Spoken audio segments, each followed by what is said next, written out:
प्रदेश के अंदर एक बड़े क्षेत्रफल में, और प्रदेश ही नहीं देश में भी दुनिया में भी हम लोग देख रहे थे, अक्टूबर महीने में बाढ़ आई थी। बाढ़ का समय अगस्त और मध्य सितंबर के अंदर अक्सर रहता है, लेकिन गत वर्ष अक्टूबर के अंत में बाढ़ आई थी। बहनों और भाइयों, जुलाई प्रथम सप्ताह में कभी बाढ़ नहीं आई थी। पहली बार जुलाई प्रथम सप्ताह में भी बाढ़ की विभीषिका को हम सब कुछ झेलने के लिए मजबूर हुआ था। 24 जनपद अकेले उत्तर प्रदेश में, 20 लाख से अधिक की आबादी, नेपाल और उत्तराखंड में आई अतिवृष्टि के कारण बाढ़ की चपेट में आए। ये ग्लोबल वार्मिंग के ही दुष्प्रभाव हैं, और मुझे लगता है कि इस बार का मई और जून का महीना लोगों को एक लंबे समय तक स्मरण रहेगा।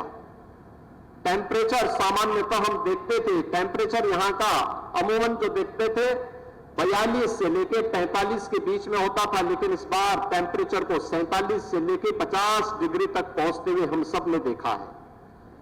ये वे दुष्प्रभाव हैं जो ग्लोबल वार्मिंग के रूप में दुनिया के पर्यावरणविद हम सबको लगातार देते रहे हैं।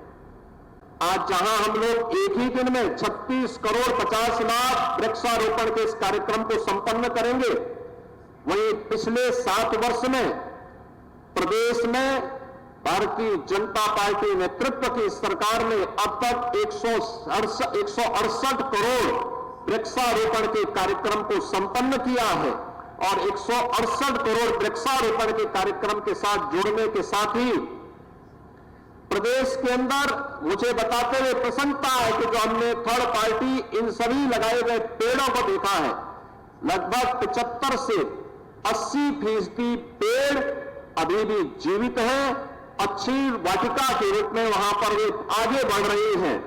यह प्रदेश सरकार के द्वारा किए गए कार्यक्रम का अभियान का एक परिणाम है।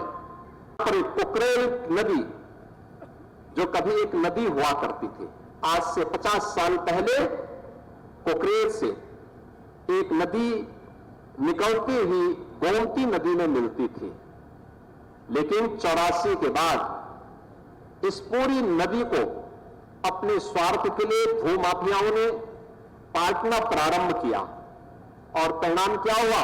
जो कभी नदी थी वह फिर नाला बन गया, और फिर वह उन बस्तियों के ड्रेनेज को उड़ेलने का एक माध्यम बन गया। उसने एक नदी को तो मारा ही मारा, लेकिन साथ साथ गोमती नदी को भी प्रदूषित करने का काम किया है।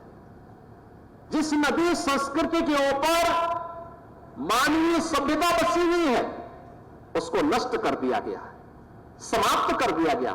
गोमती नदी लखनऊ में आकर के कितनी काली हो गई है, किस प्रकार की स्थिति को पहुंच चुकी है।